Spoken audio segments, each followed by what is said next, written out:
हो बाबा शमशान भैरव, जय हो माता महाकाली, जय हो सद्गुरु बटुक भैरव जी महाराज, तेरी सदा ही जय। जय हो महामाई की। सभी याचकों को मेरा आदरणीय पूर्वक प्रणाम। याचकों, यदि आप हमारे चैनल पर पहली बार आए हैं और आप किसी भी तरीके की शक्ति ट्रांसफ़र या काली जादू टोना को करवाना चाहते हैं या उसकी कोई भी काट चाहते हैं तो हमारे चैनल के माध्यम से हमसे ज़रूर संपर्क करें। याचकों, आज मैं उपस्थित हूँ आपके सामने एक नई वीडियो के साथ, जो कि पीपल के पेड़ से संबंधित एक टोटका है, जिसको करने से आपको सभी मनोवांछित कामनाओं की पूर्ति होगी। याचकों, सनातन धर्म के पवित्र ग्रंथों में पीपल को प्रत्यक्ष देवता की संज्ञा दी गई है। यह याचकों 11 दिन की पीपल एक साधना, प्रमाणित साधना है। याचकों, वीडियो आरंभ करने से पहले यदि आप हमारे चैनल पर नए हैं तो हमारे चैनल को अभी सब्सक्राइब कर लें। चलिए याचकों, हम आते हैं अपनी वीडियो पर। जैसा कि मैंने बताया, 11 दिन की पीपल साधना एक प्रमाणित साधना है। इससे जुड़े 90% से 90% लोगों से, ध्यान से सुनिएगा याचकों, 90% से अधिक लोगों को लाभ हुआ है। मैं 100% इसलिए नहीं कह सकता क्योंकि कई लोग यह साधना पूरी नहीं कर पाते हैं।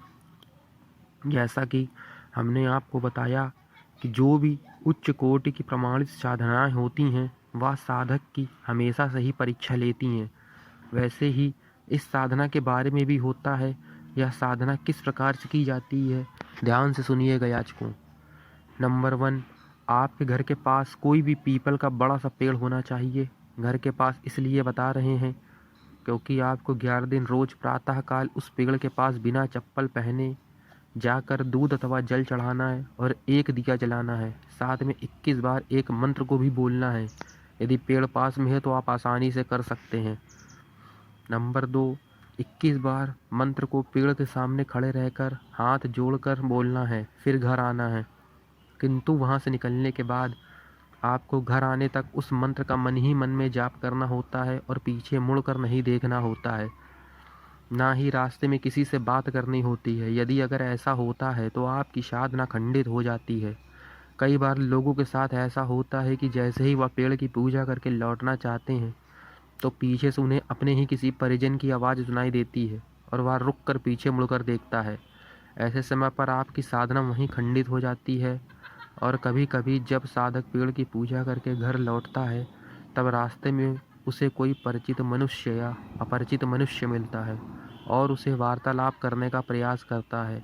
यदि अगर आपने उसके साथ वार्तालाप किया भी तो भी आपकी साधना खंडित हो जाती है।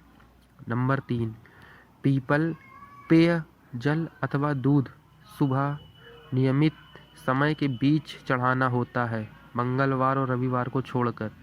पीपल पड़ जल अथवा दूध जो भी आप चढ़ा रहे हो वह एक निश्चित समय में चढ़ाना होता है, मंगलवार और रविवार को छोड़कर।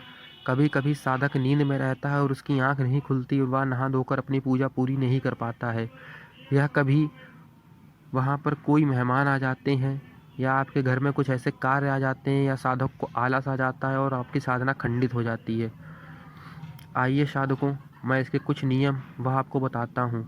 साधक का मन निर्मल होना चाहिए, कोई छल कपट नहीं होना चाहिए। यदि अगर वह अपने प्रेमी या प्रेमिका को पाना चाहता हो तो उसका मन साफ होना चाहिए और ना ही दोनों में से किसी का भी विवाह हुआ होना चाहिए। कई बार ऐसे लोग भी यह साधना करने की सोचते हैं जो स्वयं शादीशुदा होते हैं और किसी अन्य महिला के साथ किसी बंधन में या संबंध बनाना चाहते हैं। ऐसे समय पर यह साधनाएं काम नहीं आती याचकों। यदि अगर आप प्रेम विवाह हेतु यह साधना कर रहे हैं और एक बात का स्मरण रखें, अगर आपकी साधना संपन्न हो गई हो और आप जिस व्यक्ति से चाहते हैं उससे आपका विवाह हो गया हो तो आपको उस व्यक्ति का खास ख्याल रखना पड़ेगा।